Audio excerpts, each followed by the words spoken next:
الرحمن الرحيم. أبنائي طلبة تالتة إعدادي، الدرس الأولاني اللي هو في الجبر حاصل الضرب الديكارت. طبعا حاصل الضرب الديكارت اللي هو ضرب المجموعات بعضها ببعض نسبة إلى العالم اللي هو اسمه ديكارت. ولكن قبل ما ناخده حاصل الضرب هناخده حاجة اسمها الزوج المرتب.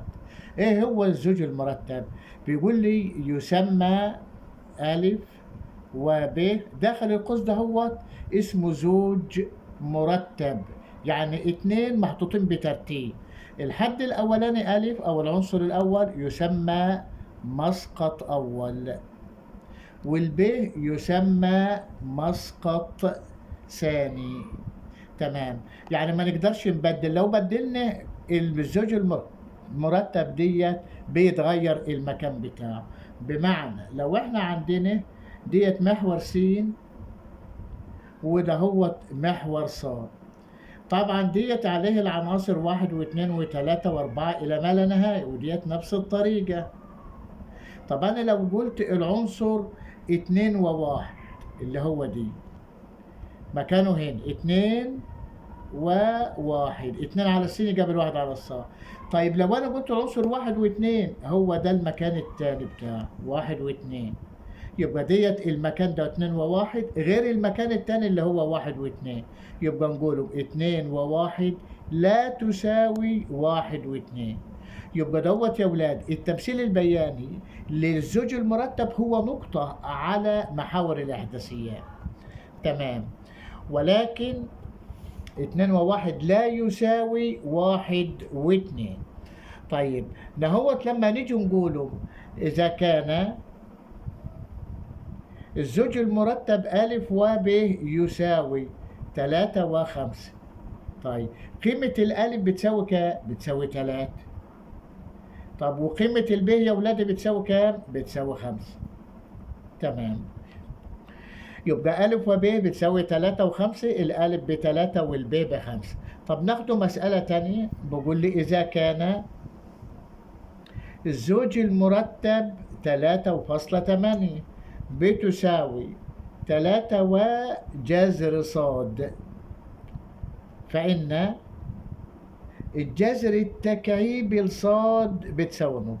طبعا ده هي فكرتها سهلة خالص. يعني هنا المسقط الأول 3 يساوي المسقط الأول 3، يبقى جذر الصاد بتساوي 8. طب الجذر الكام الجذر الكام للعدد كام؟ يطلع ب8. الجذر التربيعي لل64 يبقى الصاد هنا ب64. طيب عايزين ايه؟ ما احناش عايزين قيمة الصاد، ده احنا عايزين الجذر التكعيبي للصاد. يبقى الجذر التكعيبي لل64 الحل بتاعنا يطلع يا ولادي بتساوي كام؟ 4. تمام، ولكن في بعض المسائل مثال تاني يقول لي ايه؟ إذا كان الزوج المرتب اللي هو س تربيع ناقص 1 و4 يساوي 48 و2 صاد، فإن السين صاد بتساوي نقط. طبعا نبدأ نتدرب بقى على الزوج المرتب. ناخد المسقط الأول نساويه بالمسقط الأول. يعني نقوله إيه يا أولاد؟ السين تربيع ناقص 1 بتساوي 48. طيب وهنا كمان إيه؟ ال2 صاد بتساوي 4. طيب عشان نحل المعادلة ديت نحط موجب 1 وهنا موجب 1، دولك يروحوا مع بعض، يبقى السين تربيع تساوي 1 زائد 48 49. طب لما نحب ناخد الجذر التربيعي للطرفين، الجذر التربيعي دي يبقى س تطلع بتساوي موجب أو سالب 7، عشان هنا س تربيع يطلع لي قيمتين بالموجب والسالب. طب نقسم على الاتنين في الطرفين عشان نجيب قيمة الصاد، يبقى الصاد بتساوي 2. طب هنا لما يجي يقول لي س في صاد، انا ما نقولش ان الاتنين في 7 ب14، نعمل حساب الاشاره موجب وايه وسالب. يبقى نحطوهم الاول، يبقى موجب او سالب، والاتنين في 7 ب14 يبقى تطلع موجب او سالب 14.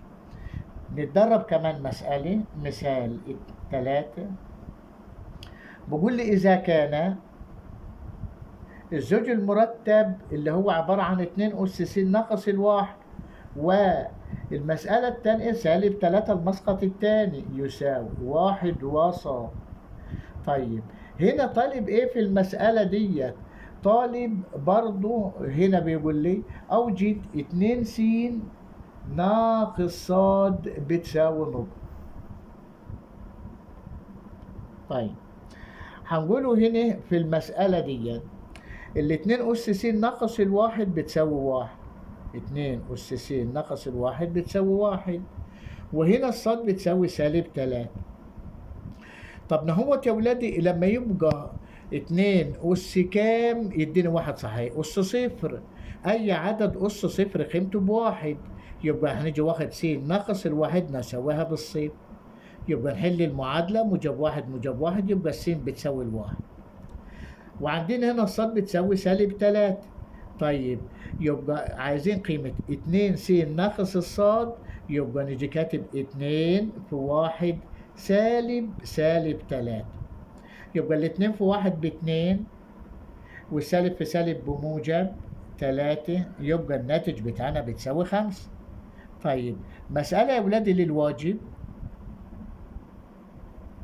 هنا لازم تخلي بالك ان انت عندك المسألة ديت بيقول لي هنا 32 وتكملة الزوج المرتب س زائد ص يساوي ص أس 5 و 2، فإن الس تساوي نقط. حاول تحل الواجب ونتابعك الحصة الجاية إن شاء الله. سلام.